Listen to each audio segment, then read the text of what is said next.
上一集，老闆似乎唔同意員工提出喺世界盃期間採取彈性上班時間，唔知員工阿 Keith 又點回應呢？陳生啊，咁你真係唔重視我睇世界盃嘅同事啫。你都話㗎啦，世界盃4年一度咁難得，況且每一場波踢到凌晨4、5點㗎。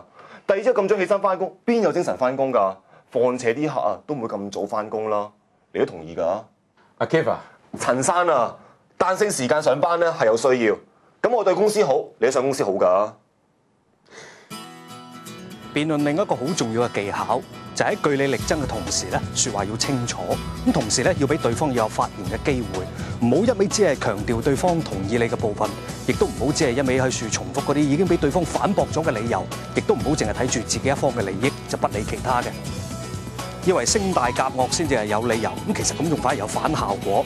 記住，辯論係理性溝通，清楚同埋理性咁表達自己嘅意見先至係最重要嘅。